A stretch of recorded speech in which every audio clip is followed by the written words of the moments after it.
started as more folks trickle in. Welcome on behalf of the Lexington Historical Society to the first of 3 lectures in this year's Mid-Century Modern series. Tonight, we will be looking at mid-century modern furniture and architecture in Lexington. My name is Sarah McDonough. I'm the programs manager, and I am joined tonight by Marsha Baker, who is a longtime society member and employee. She is on our board of directors and is also the chair of our interpretation committee, which heads up the educational aspects of the Historical Society. So she is a wealth of knowledge in many areas. Tonight, she is going to share with us an introduction to the mid-century modern movement in Lexington, particularly in regards to architecture. And we will also hear from our collections manager, Stacy Frazier, who will be sharing with us some information about one of our mid-century modern furniture pieces in our collection. At the end of the program, Marsha will be available to answer questions about her portion of the talk. Stacy unfortunately could not join us tonight, but we will answer as many questions as we can, and any that we cannot answer, we will forward to her to make sure that everyone gets all of the information that they need. As you're listening to our program tonight, feel free to put any questions that you may have in the Q&A box, which should be at the bottom of your screen if you hover your mouse down there, or if you are on an iPad or other mobile device, it might be at the top of your screen. If you wish to share any reminiscences about growing up in a mid-century modern house or ask about any technical difficulties you might be having, you can put that in the chat window, which is also located at the bottom of your screen. All right, so without further ado, I would like to hand it over to Marsha Baker. Thank you so much for joining us tonight. And I believe you're still on mute. There you go. There we go. Hi, good evening. Thank you for joining us. This presentation, just hold one moment here.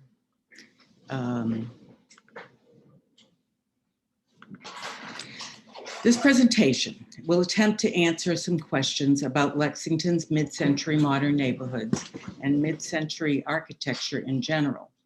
Questions like, why does Lexington have so many mid-century modern homes? Who were the architects? What ideas did they promote? How did the mid-century neighborhoods get their names? What are the characteristics of the mid-century modern architecture? So let's start with where it all began. The origins of mid-century modern architecture begin in 1919 in Weimar, Germany, with the founding of the Bauhaus School. The Bauhaus movement resulted in a new form of architecture whose designs were both beautiful and functional and could be mass-produced. The founder and director of the school was Walter Gropius. The school unfortunately closed in 1933 under pressure from the Nazi regime. A year later, Gropius fled to England, and in 1937, he arrived in the United States to assume the position of chair of the architecture department at Harvard's Graduate School of Design. While at Harvard, Gropius promoted a team approach to architecture, interior design, and community planning. The home that Gropius built for his family in Lincoln served as a showcase for his ideas. It is now a house museum operated by Historic New England. On its website, Historic New England describes the Gropius house as having a combination of the traditional elements of New England architecture like wood and brick and fieldstone, but he combined them with innovative materials, including glass blocks, acoustical plaster, chrome banisters, and the latest in technology. One of Gropius's students was Hugh Stubbins, who received his master's degree in architecture in 1946 and stayed on at Harvard to teach. His later work included the Citicorp building in New York and the Federal Reserve building in Boston. In 1946, Stubbins purchased several acres of land in Lexington that fronted on Pleasant Street, where he designed and built a home for his family at what is now 6 Dover Lane. This was the first mid-century modern home built in Lexington. Subsequently, he built 2 other houses on Dover Lane in 1950 and 1952. Also in 1946, Gropius formed the Architects Collaborative, known as TAC. The founding partners were architects Norman Fletcher, Jean Fletcher, John Harkness, Sarah Harkness, Robert McMillan, Louis McMillan, and Benjamin Thompson. We'll talk a bit more about Benjamin Thompson at the end of the talk. Now, shortly after that, TAC purchased 20 acres of land in Lexington, just to the north of U. Stubbins' house on Dover Lane. The illustration here in yellow is where Stubbins' home was and the 2 other houses that he built there. On the hillside above is where Six Moon Hill is.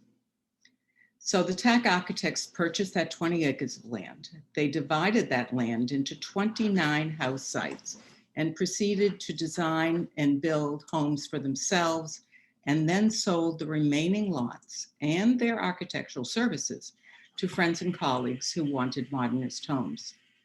At that time, the cost of those homes was between $10,000 and $20,000. There was an old barn on the property they had purchased in which they found 6 Moon automobiles. And so the development became known as 6 Moon Hill. The houses that TAC designed there stressed form, line, and proportion. Although they were all different, they shared many characteristics, as pictured here: the vertical wood siding, the large expanses of glass, and the flat or shallow pitched roofs. And many had open, flexible floor plans that centered on a stone or brick hearth. In addition, the large windows, sliding glass doors, and open floor plans provided lovely scenic views and encouraged a connection with nature. This photograph is of the home of Norman and Jean Fletcher at Moon Hill, and it wonderfully demonstrates the concept. After the success of 6 Moon Hill, TAC purchased the former Cutler Dairy Farm near the Waltham line. The stone walls on the farm divided the land into 5 fields. When designing the layout of the property, they set aside 20 acres of common land for a swimming pool, playground, and open space for all the residents to enjoy. The common land continues to serve as a focal point for the community. The remaining land was divided into 68 half-acre house lots. Don't you just love the 5 cows in this illustration? Some of the houses at 5 fields were custom designed, but the majority were built from several standardized plans. This kept the costs low and allowed the use of mass-produced components. And as you can see on the illustration, these homes cost between $20,000 and $36,000 at that time. In 1952, 2 MIT-educated architects, Walter Pierce and W. Danforth Compton, purchased 45 acres of wooded and hilly land above the former Peacock farm on Pleasant Street. Their development, of course, became known as Peacock Farm. Market research was conducted to determine what types of housing would appeal to young professionals. The resulting design became known as the Peacock Farm House. It was a split level, 1 story above a high basement that had broad areas of glass, again, a shallow pitched roof, a shallow pitched asymmetrical roof, and could be sited in a variety of ways on the hilly terrain. With a purchase price of just $20,000, these modernist homes were accessible to those with limited budgets. So much so that they sold 52 homes in 6 years. Walter Pierce himself lived in a house he designed there for 55 years until his death in 2013. Carl Koch graduated from the Harvard School of Design in 1937 and became a professor at MIT, where Walter Pierce was one of his students. This dashing fellow, don't you just love the photograph, had been one of the monuments men during World War II.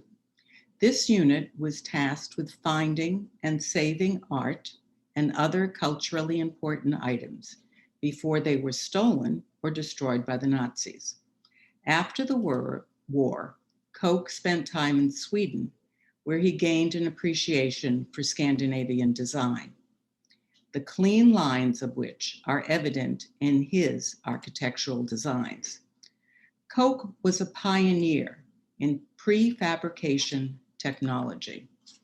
He created a housing system that could be easily assembled and reconfigured. Known as tech-built, the design used prefabricated panels for the walls, floors, and roofs.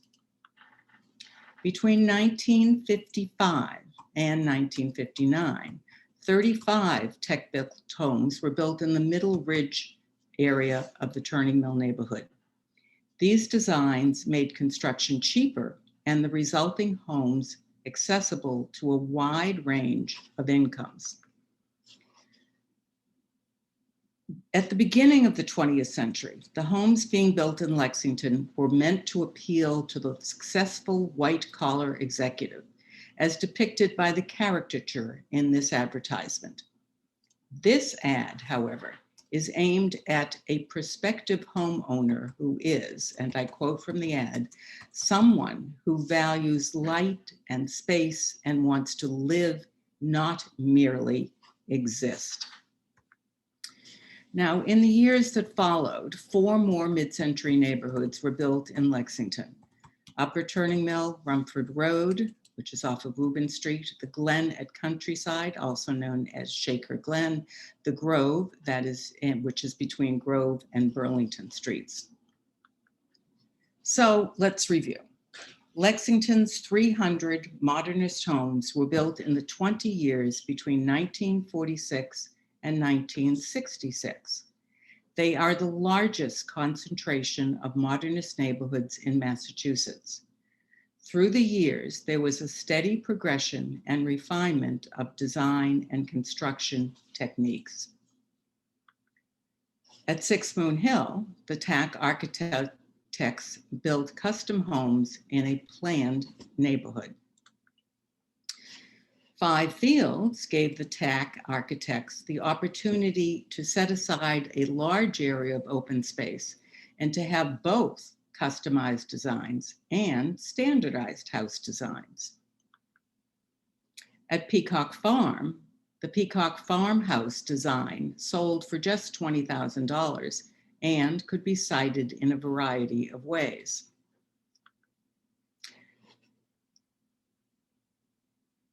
Tech-built homes came in 22 different models.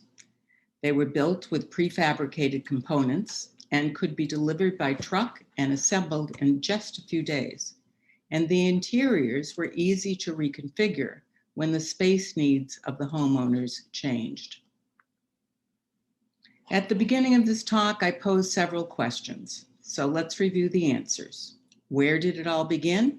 In Weimar, Germany, at the Bauhaus School, with the ideas that germinated there. What are the characteristics of mid-century modern architecture? Rectangular structures with adaptable interiors that are carefully sited to maximize light and views. They're built with natural materials and they used glass extensively to encourage a connection with nature. Who were the architects who designed Lexington's mid-century modern neighborhoods? Walter Gropius, first at the Bauhaus School and then at Harvard. Hugh Stubbins, who designed and built Lexington's first mid-century modern house. The architects of the TAC Collaborative that designed Six Moon Hill and the Five Field neighborhoods. Walter Pierce, and that should be W. Danforth Compton, designed the Peacock Farm neighborhood and the Peacock Farmhouse. Carl Koch, whose tech-built homes can be spotted all over Lexington and all over the country. Why did this happen in Lexington? Scenic land was available here, still a lot of open farmland in some cases. We were near a sizable city, Boston. There were schools of architecture nearby at Harvard and MIT. And in the years following World War II, middle-class buyers wanted modern homes. Of course, there were other places in Massachusetts where mid-century modern homes were built. Belmont, Concord, Lincoln, Wayland, and Weston come to mind.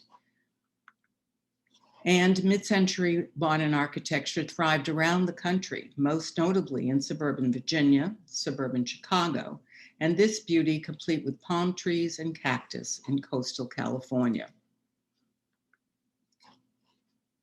How did this, in answer to the question of how the neighborhoods got their names, Six Moon Hill was named for the 6 Moon automobiles found in a barn on the property.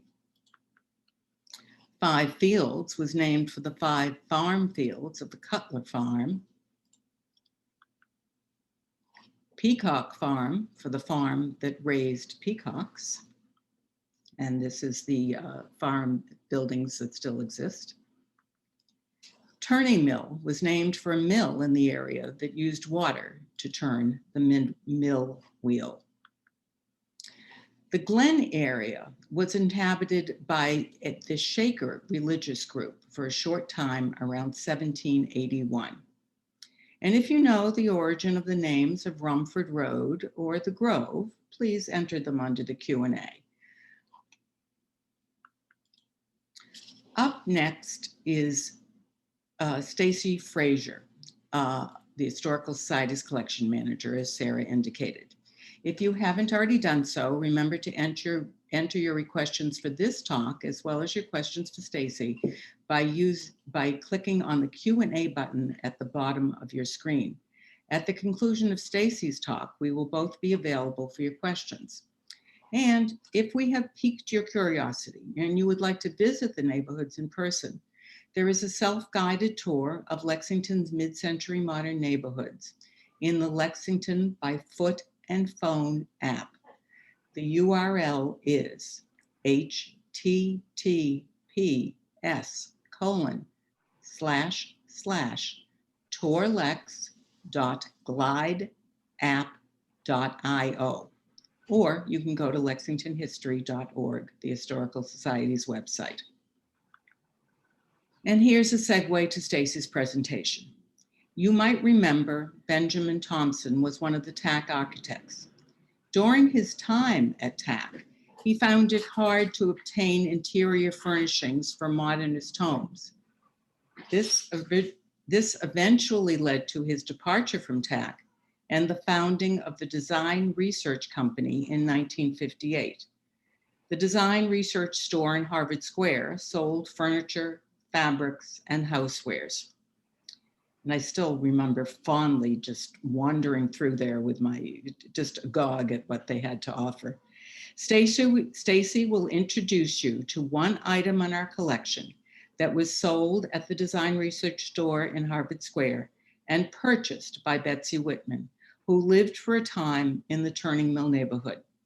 Thank you, and I look forward to your questions, for which I hope to have some answers. Stop the share. No. Open that. So we have one of our later in the week speakers here with us today, Susan Ward. I'm glad you were able to make it, Susan. She says she thinks that turning mill was a mill that ran on a lathe, so turning as in wood turning. So that's an interesting tidbit. Thank you. Thank you, Susan. Yeah. And we have had some questions already in the chat about working with modern mid-century homes. If there's anything that we can't answer tonight in terms of actual architecture, practical architecture, I will be sure to pass that along to our Saturday speaker, who is an architect. We've had a few questions coming in for Katie already. So if you are unable to make that talk, definitely put any of those questions in the chat as well, and I'll be sure to forward them to her. So without further ado, I am going to share my screen and show a couple of things from our collections manager, Stacy. Make sure that everything open here. Okay. So first, I would like to share with you something that I found in our collection as a little bit of a segue. This is actually the internal letter from TAC announcing Mr. Thompson's departure from the company in 1965. So he had already been working with design research for several years at that point. But this is one of the many pieces of internal correspondence that we have in our collection regarding that. And the main reason I wanted to share this photo album with you is because Stacy, who pre-recorded her portion of this talk, is aware that computer recording does not give the best of detail when speaking about objects. So she wanted to make sure that we have some reference materials to look at, to think about while she is exploring this chair. So we have some details of the grain of the plywood that she will be speaking about and what this chair actually looks like. And now I'm going to switch over to Stacy's presentation.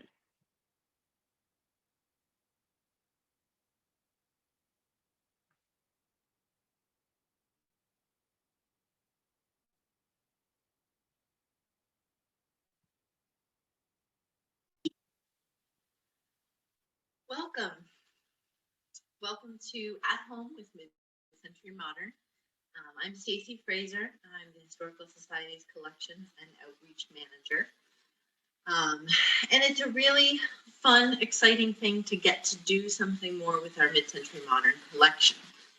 As you can imagine, based on what happened here on April 19th, 1775, we have a very strong collection in the Revolutionary War and early America periods of history. We have a pretty good collection of elements of town life, for lack of a better word. Yearbooks, newspapers, things that tell more is a big part of our mission as well. And we've made more of an approach over the last few years in focusing on the mid-century modern architecture revolution that happened in Lexington. It's a very exciting period of time in Lexington. There are a lot of people who are moving here and creating very different homes. And we are lucky enough that some of them have worked with us, some of the same owners from when they first moved in, have worked with us over the years to do tours of their homes. We're hoping in the future, as COVID-19 restrictions ease, we can think about doing tours of people's homes again, visiting some of the neighborhoods. We have 5 or 6 mid-century modern neighborhoods in Lexington, and it's a very high number. And we're very cognizant of that at the Historical Society. And how we're lucky, because part of the benefit to us as a historical society is that people lived in town who were interested in not just the architecture of the mid-century modern period, but specifically furniture for that space. If any of you have ever visited one of the mid-century modern homes in Lexington or have your own mid-century modern home. The aesthetics, the light, the natural shapes and materials, and some of that environmental aesthetic that you can feel when you go through one of these houses. These chairs, these modern design examples, basically, were really designed for those kinds of houses. You know, it's a different kind of approach. It looks different in the home. It feels different. It's really important, I think, and it was really important to the people that lived in these homes and to a lot of people who currently live in mid-century modern era homes to focus on that melding of the furniture, you know, the decorative arts in the home and the architecture. And because of that, we were lucky enough to receive something like this. This is one of our most prized mid-century modern objects in our collection that is slowly growing. This is a 1946 or 1947 Eames low chair wood. The chair came from the estates of Elizabeth and Robert Whitman. Elizabeth earned her Bachelor in Fine Arts and Interior Design from RISD, the Rhode Island School of Design, in 1949. She then worked as an interior designer for both TAC, the Architects Collaborative, and Design Research, both of which were very well-known modern design firms. TAC, as many of you probably know, it was many TAC architects who were involved in building and designing some of those early homes in Lexington. And Design Research has been, you know, going along straight through as a modern design firm. Robert Whitman received his doctorate from MIT, Massachusetts Institute of Technology, in structural engineering in 1951. And he taught in MIT's Department of Civil Engineering from 1957 to 1983. So a very well-educated couple, a very interested couple in these types of things. And given that experience and that interest in design and engineering, it's no surprise that they owned this chair created by some of the more unusual and pioneering designers of the 20th century, Charles and Ray Eames. A little bit of history on the Eameses. I'm sure many of you know about the Eameses if you've done some research on mid-century modern. But let's start with Ray Eames because she did some really important work before the two of them married. Ray worked with Charles and Ray Saarinen, huge modern design icons, as you guys know, in preparing molded plywood furniture designed for the Museum of Modern Art's organic furniture competition.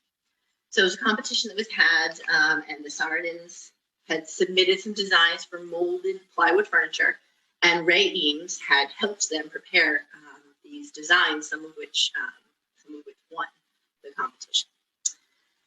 She met her husband Charles. They married in 1941 and moved to California.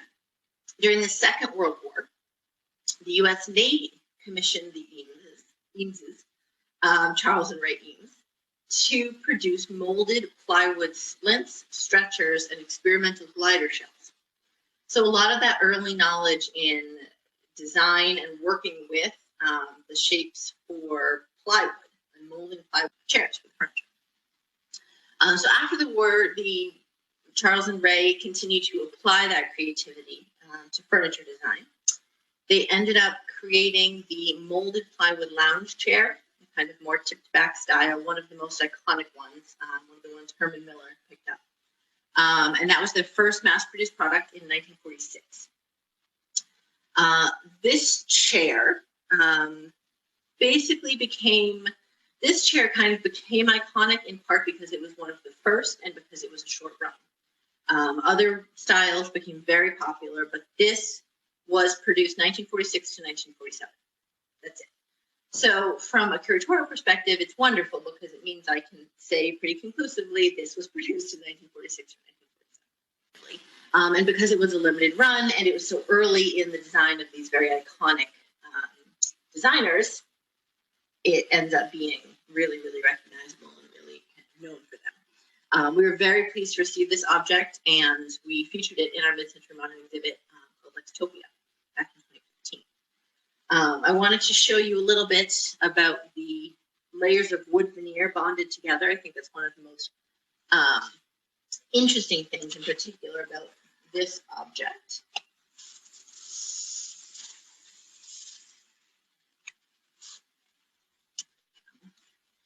Now, it's not super easy to see. I'm going to see if I can zoom in a little closer.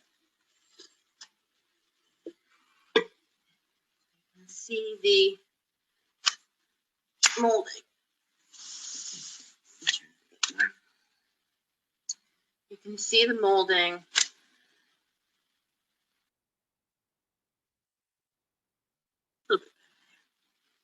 Just gonna do a little bit of light because obviously UV light is not great for collections objects, but a little light just so you can see a little bit better there.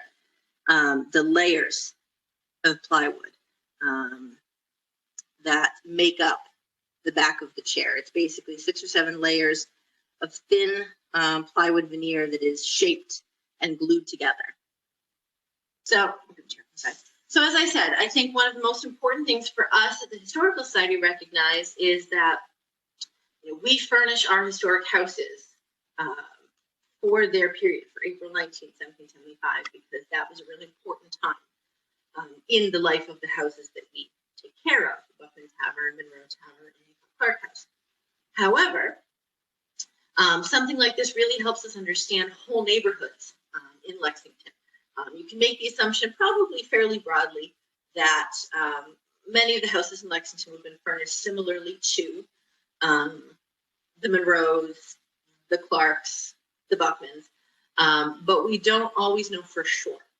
In this case, we have a chair like this, and we know it came from a Lexington home, and we also have photographic evidence and a lot of research, house plans, things like that that were created all around this period about 80 years ago, when 70 to 80 years ago, really. It's sort of really more to the 1950s that it became large in Lexington.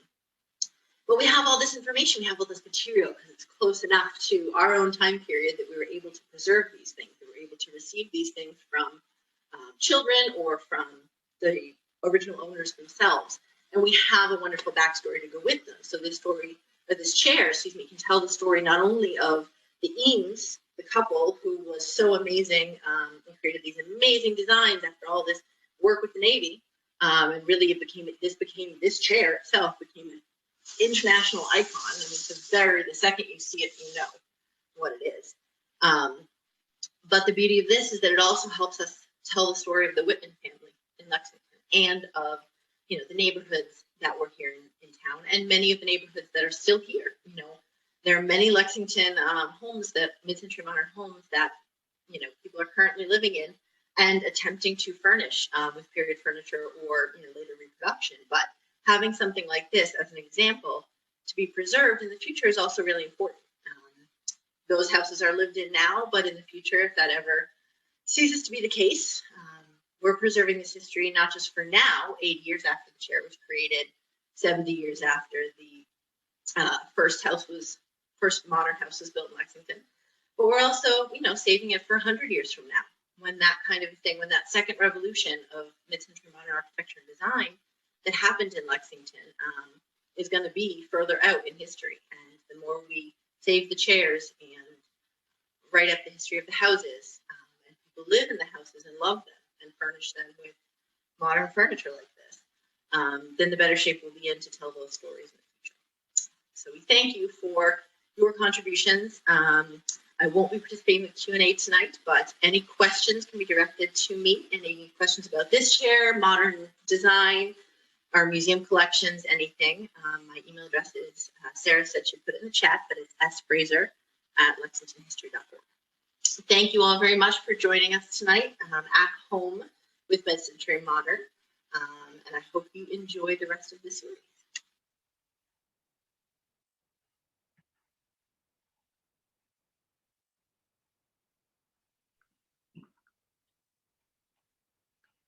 Okay, thank you, everyone. So before I forget, I am going to put Stacy's email down in the chat. And I would also like to thank the Whitmans for joining us tonight. We're so glad that you were able to make it.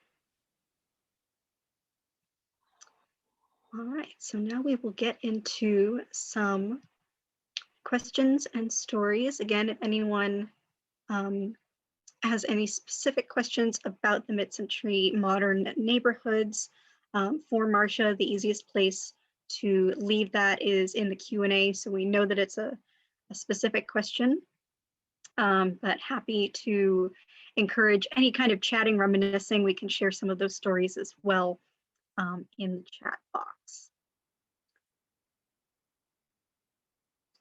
All right, so our first question here is, how well did mid-century modern houses stand up to New England weather with flat roofs and large windows?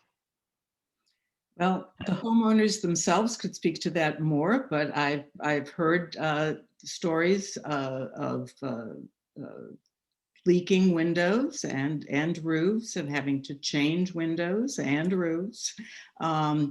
So I guess the answer is no, they did not. All right.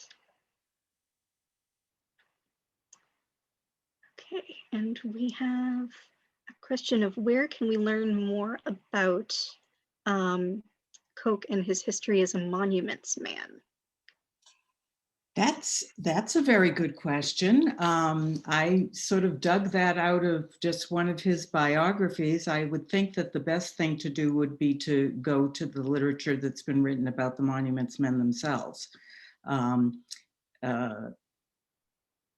It certainly is an interesting part of his history, and the monuments men themselves are a very interesting subject. Perfect. All right, we have a question of what you know about Henry Hoover, who started building homes in 1937, and what you would consider the first mid-century modern house. Ooh. I'm going to have to do what I hoped I wouldn't have to do tonight, which is to say, I don't really know very much. I'm sure Gropius would be thrown in there as well, although I'm not an expert. Yeah. I've been in Hoover houses. I'm not even quite sure whether there is one in Lexington. I know I've been in them in Concord. So I'm really going to have to pass on that one, but we'll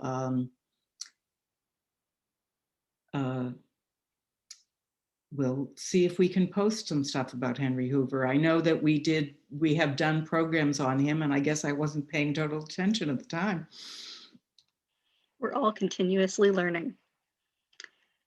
And we have some of our mid-century folks here in the chat. Gwen would like everyone to know that she sat in that chair every day growing up.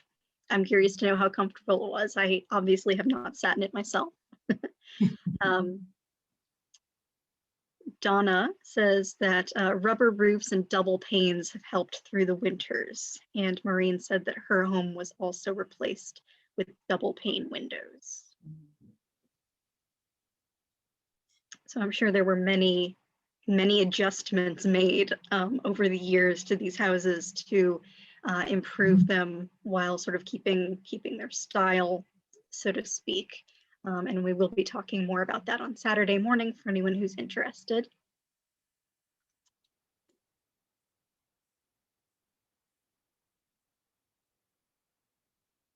This is an interesting question. Is it true that there is a Gropius house in Belmont?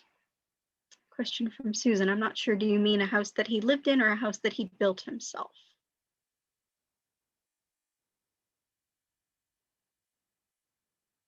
Personally, I'm not too familiar with the breadth of his architectural endeavors in the area. I know that the home that he built for himself in 38 is in Lincoln, which is a wonderful house. Okay, apparently there's one that he designed in Belmont. Personally, I will have to look that up. I'm not sure if you've seen it, Marsha. No. All right, so Alan is curious how you think Frank Lloyd Wright fits into this genre. Frank Lloyd, well, I'm an architecture. I love architecture. When we go places, when we used to go places, I'm always seeking out the architecture of the area. And we have been to Oak Park in New York, and we have, in outside Chicago, and to both Taliesin in Michigan and Taliesin in Arizona. And I seek out his buildings in other places. Little known tidbit among my friends is my husband and I actually got engaged in the Guggenheim Museum. So Frank Lloyd Wright is one of my favorites. As to how it fits in,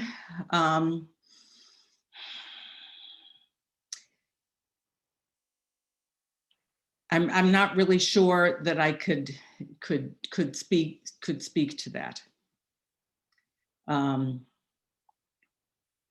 And I welcome anybody in the audience who can to write things down in answer to some of these questions that I'm having a little difficulty with. And I should put in a plug for anyone who is interested in such architecture for one of my friends, a former professor of mine, Catherine Ziff, who just wrote a book about falling water, which I have not yet read, but I've heard it is great. So I will find a link to that and put that in the description for our modern friends. Claire is curious how you would characterize how these architects thought about what the purpose of a home is. She's curious how they would view our current homes.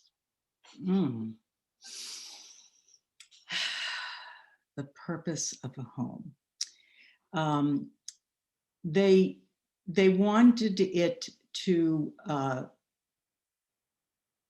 interact with the outdoors.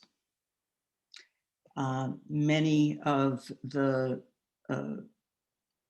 modern homes,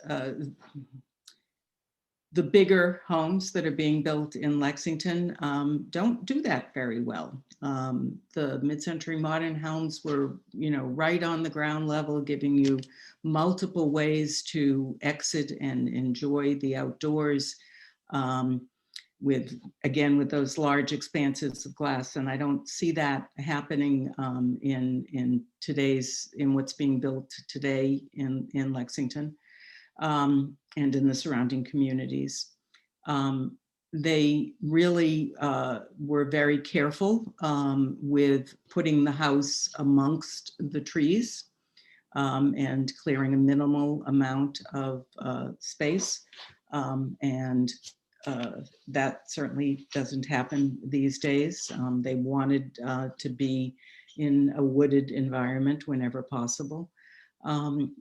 So there are multiple ways that they are different from what's being built today. Sense of community was also very important to them. Having community pools, community open space, playgrounds for the children, and having places and ways that the community could come together. And certainly that's not happening anymore.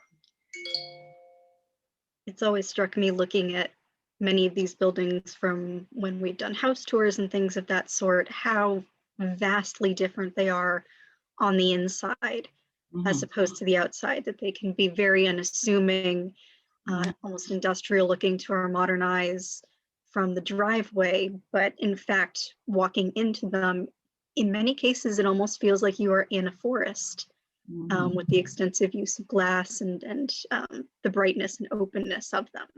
Yeah. So before we started working extensively, I felt like I didn't appreciate them enough. Another important aspect is because of the way that they were constructed, especially the later ones, Peacock Farm and Tech Built, that the insides were very easy to reconfigure.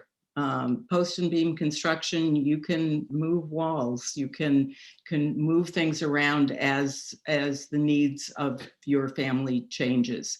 And that holds through to today. You know, when you go and drive around these neighborhoods, you will see that there have, in many cases, been additions to these homes.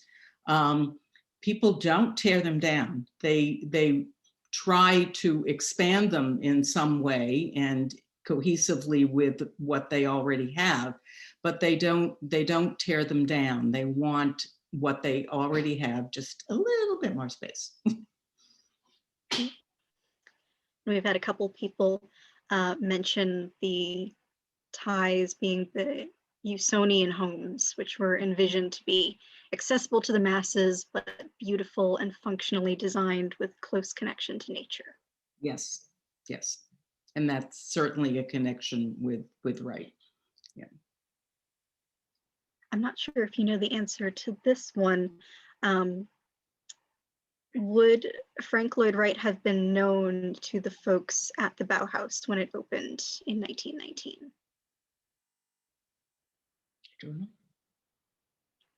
That is something I'm trying to think about the corresponding dates, and I'm having difficulty, but those of you with your phones handy will probably be able to pick that up very quickly. We have some great reminiscing here going on in the chat. Lisa says, my husband grew up in central Kentucky, in Berea, grew up in a built house. His parents ordered the pieces, which came and were assembled on site. Whoa. When we moved to Lexington 17 years ago, we're driving on Peacock Farm Road. My husband was in disbelief. He had never met someone who lived in a home like this and in an enormous neighborhood, home after home in the same style. Mm-hmm.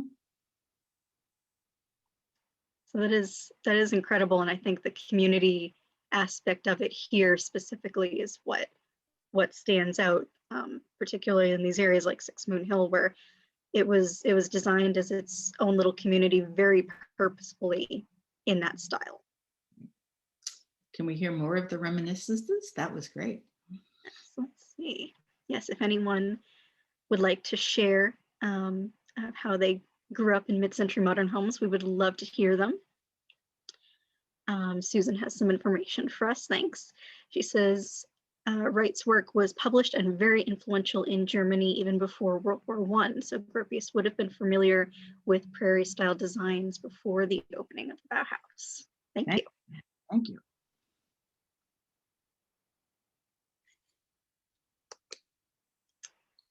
All right, I'm just going to make sure I haven't missed anything here. Here we go. Do you know anything about the Ralph Rapson designed house of 100 windows? No, tell me more. I am intrigued by that one. Mm. I must say, even just digging through the archives prior to this, I was with the Historical Society when we did Lextopia 6 years ago, but I was not working here in this capacity.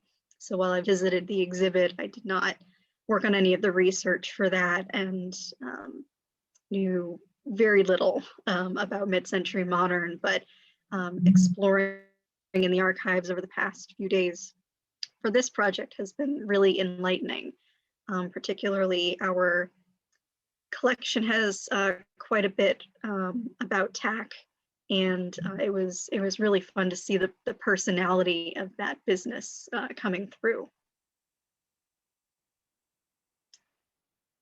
All right, we have a comment from Maureen. I believe that Mrs. Sturrow was instrumental in selling the land to Gropius where he built his house in Lincoln. She had a house nearby, which is now the Carroll School. Mm-hmm. This is true. It is fascinating to be in that area and to see the Gropius house sort of standing apart from everything else there. I believe I read that some of the neighbors were none too pleased when he built that place. Mm-hmm.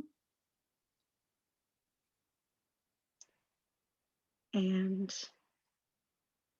Robert says he just discovered that the Wasmuth portfolio was published in Germany in 1911. Oh. it's quite a continuum, which is interesting and something that often comes up, I think, in these discussions with newer people. And I remember finding this myself. When we think of mid-century modern, we think so specifically to the 50s and 60s, but that this was such a long time in coming, and these architects had been working with these styles for decades already. And for someone who is new to this sort of thing, going to a place like the Gropius house is more important when you realize just how much older that house is to many of the others that folks are used to, that those designs were happening decades earlier than was popular.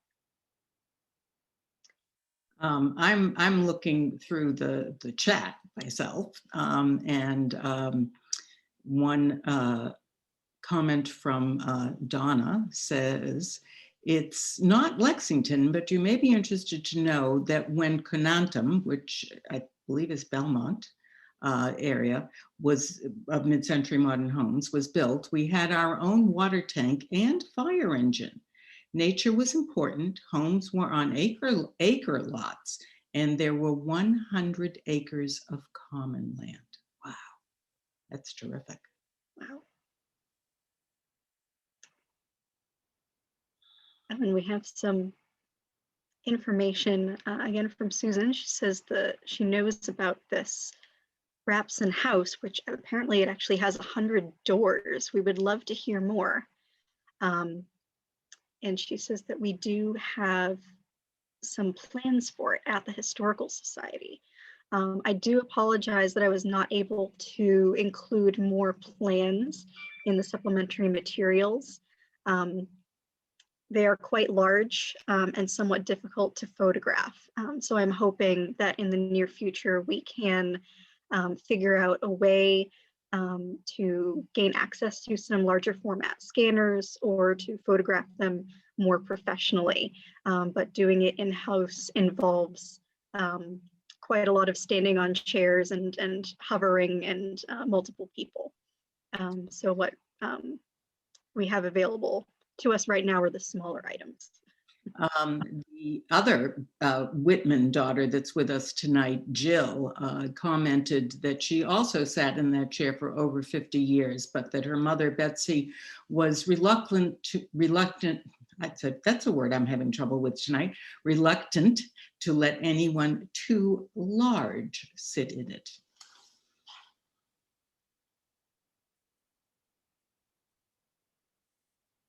We did have the opportunity to go to the Gropius house a few times, and they have a reproduction of the lounge chair, which is remarkably comfortable, although of course it has the sheepskin on it.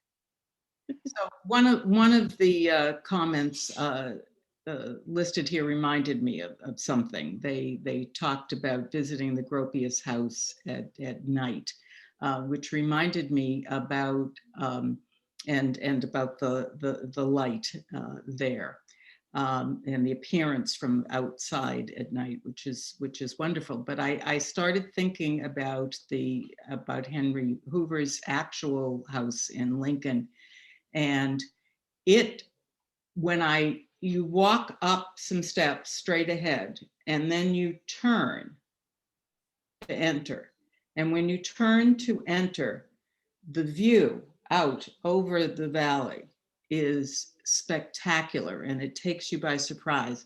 And to me, that was very much like a Frank Lloyd Wright design, that he sort of drew you in and then turned you with a little surprise in store for you.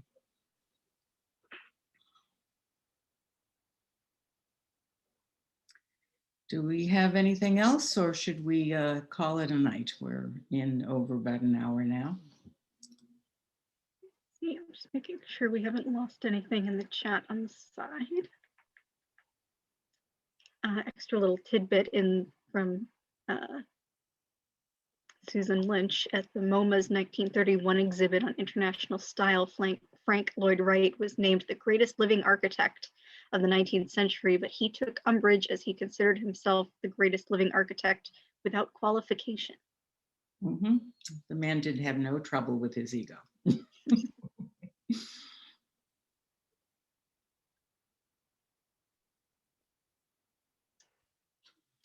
Somebody here, Susan Ward again, that the first modern house in the area is considered to be a house designed by Eleanor Raymond, correct, for her sister in 1931 in Belmont.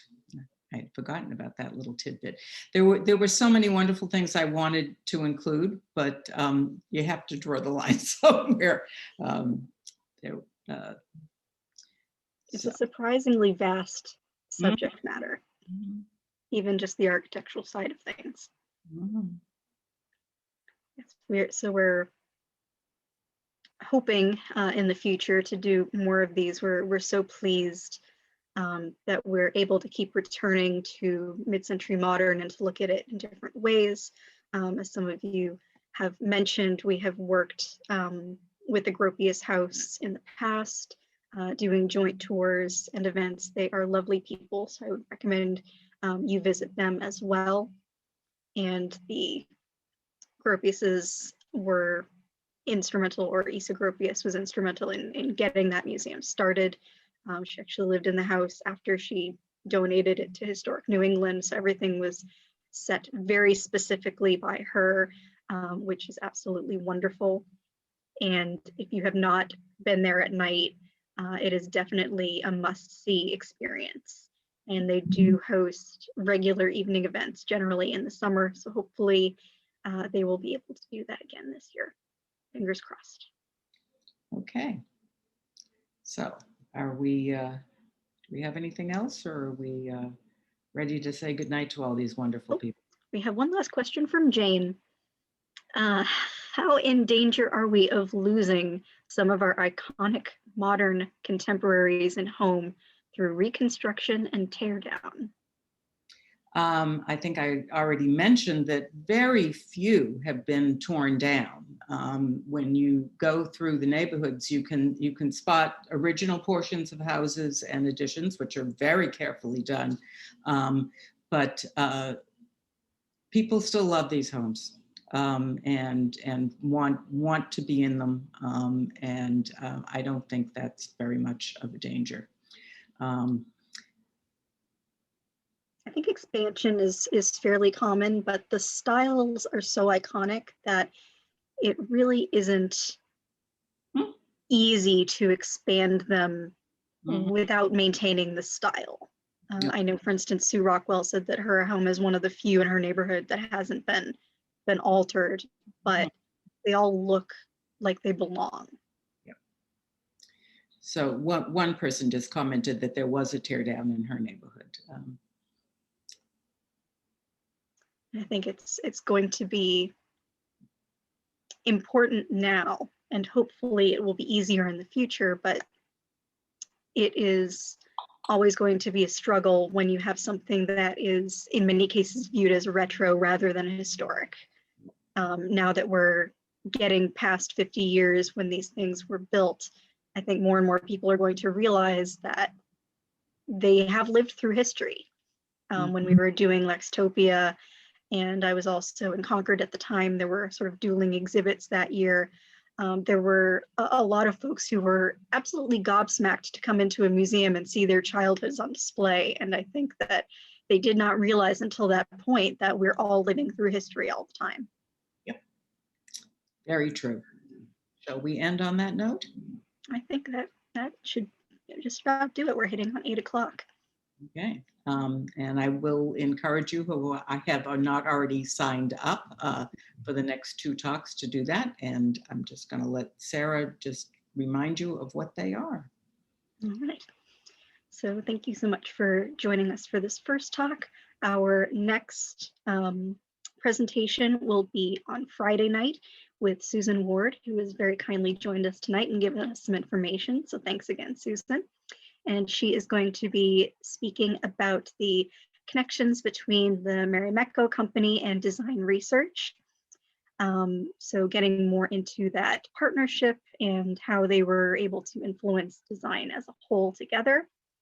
And then on Saturday morning, we will be talking with Katie Flynn of Heisel Flynn Architects, She specializes in mid-century modern architecture and has worked on several homes in the area that have wanted to modernize, become more green over time, become more weatherproof over time.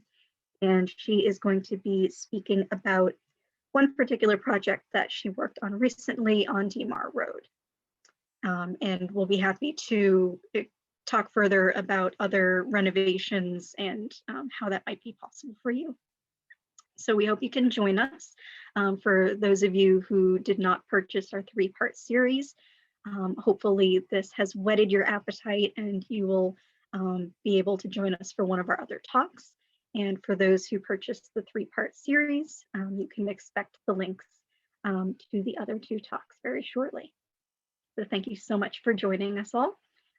This webinar has been recorded, and so we will make it available to you within the next couple of days. Thanks so much, everyone, and thank you so much, Marsha.